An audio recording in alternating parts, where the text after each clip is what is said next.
নির্বাচন নিয়ে অনেক আলোচনা হওয়ার কথা ছিল, অনেক প্রতিযোগিতা, প্রার্থী ঘোষণা করবে, কিন্তু সেই জায়গায় নির্বাচনটাকে না হওয়ানোর জন্য অনেক ধরনের চেষ্টা করা হচ্ছে। এই চেষ্টাটা কারা করছে আপনারা সবই দেখছেন এবং জানেন।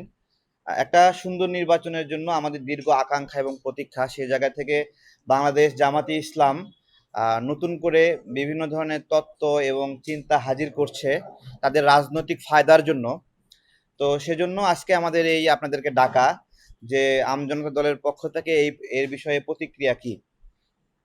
জামাতে ইসলাম পিয়ার বিষয়ে অনেক উচ্চবাচ্য করছে, কিন্তু দুঃখজনক যে তাদের কর্মীদেরকে যখন পিয়ার নিয়ে জিজ্ঞাসা করা হচ্ছে তারা কোনো উত্তর দিতে পারছে না, এবং তারা স্লোগান দিচ্ছে পিয়ার পিয়ার, কিন্তু কোনো উত্তর দিতে পারছে না।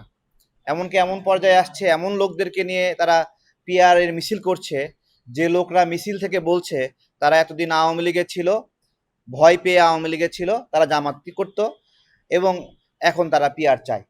তো এই বিষয়গুলোই আমাদের দৃষ্টিতে এসেছে যে আমরা যে একটা স্থিতিশীল বাংলাদেশের দিকে যাওয়ার কথা, গণ অভ্যুত্থানের দিকে, সেই স্থিতিশীল বাংলাদেশের যাওয়ার পথে জামাতে ইসলাম প্রধান বাধা হচ্ছে কিনা আমাদের জিজ্ঞাসা।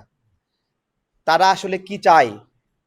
তো পিয়ারের যে হিস্ট্রি, যদি আমরা নেপালের কথা বলি, তাহলে দেখেন তাদের ১৩ বছরে কতবার সরকার পরিবর্তন হয়েছে। তো জামাতে ইসলাম তো গঠনতান্ত্রিক প্রক্রিয়া, গণতান্ত্রিক প্রক্রিয়ায় ক্ষমতায় আসতে পারবে না। তাহলে কি তারা বাংলাদেশে পিয়ারের মাধ্যমে এভাবে বারবার সরকার পরিবর্তনের একটা প্লট তৈরি করতে চায়, যাতে করে ঝড়ে বগে কোনো একবার তারা পেয়ে যায়? এই বিষয়গুলো আমাদের সামনে আসছে। পাশাপাশি আরও সামনে আসছে জামাতে ইসলামের একজন বক্তা তারেক মনোয়ার সাহেব। তারেক মনোয়ার সাহেব তিনি বলছেন যে সুযোগ সন্ধানের সিস্টেমে মসজিদগুলো থেকে, মাদ্রাসাগুলো থেকে কওমি হুজুরদেরকে বের করতে হবে। জামাতকে আমরা সাবধান করছি, এই তারেক মনোয়ারকে আপনারা নিয়ন্ত্রণ করেন। যদি নিয়ন্ত্রণ করতে না পারেন তাহলে এই জামাতকে তারেক মনোয়ার ডুবাবে। আপনারা এই সাহস কিভাবে করেন যে মসজিদ থেকে কওমি হুজুরদেরকে বের করে দেবেন? আজকে তো যে দুইজন কওমি হুজুর কয়েকদিন আগে মারা গেল, আমরা তো এখন সন্দেহ করব যে এই যে কওমি হুজুরদেরকে আপনারা বের করতে চান মসজিদ মাদ্রাসা থেকে, তাহলে এই হত্যাকাণ্ডের সঙ্গে আপনাদের হাত আছে কিনা। যে হত্যাকাণ্ড অন্ধকারে ঘটে, সেই হত্যাকাণ্ড বিষয়ে আমাদের সন্দেহ হয় এটা জামাত শিবির করলো কিনা।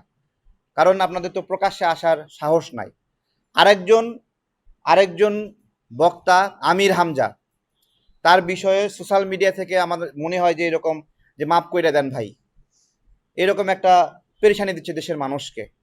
নানাবিধ মিথ্যা গুজব, অপতথ্য এগুলো দিয়ে আমাদের মেন্টাল অবস্থাকে উত্তেজিত করছে।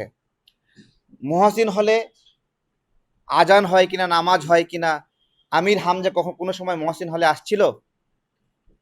জিজ্ঞাসা করছি, তাহলে তিনি জানলো কিভাবে? তো এই বিষয়গুলো চলছে আমাদের সোশ্যালি, বিভিন্ন মিথ্যা তথ্য অপতথ্য চলছে।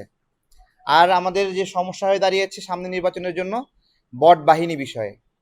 বট এই শব্দটা কই থেকে আসছে? রোবট থেকে বট আসছে, যে মানুষ না, মানুষের সাদৃশ্য ফেসবুক আইডিওয়ালা, ইউটিউবের আইডিওয়ালা, তারা অটোমেটিক্যালি অটো জেনারেটেড বিভিন্ন কমেন্ট করবে, লাইক করবে, শেয়ার করবে। এটা চায়না সহ বিভিন্ন দেশে বিভিন্ন রাজনৈতিক এজেন্ডা তৈরি করার জন্য, বিভিন্ন ব্যবসায়িক এজেন্ডা নিয়ে নকল জনমত তৈরি করার জন্য তারা এটা ব্যবহার করত।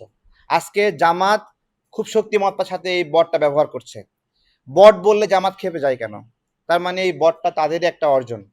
তো আমরা বলবো যে আপনারা এই বটকে না কিনে মানুষকে সাথে করে নেন, যাতে করে আপনাদের সুবিধা হয়। তো এই আর কি বিষয়। আপনাদেরকে অনেক ধন্যবাদ। নারী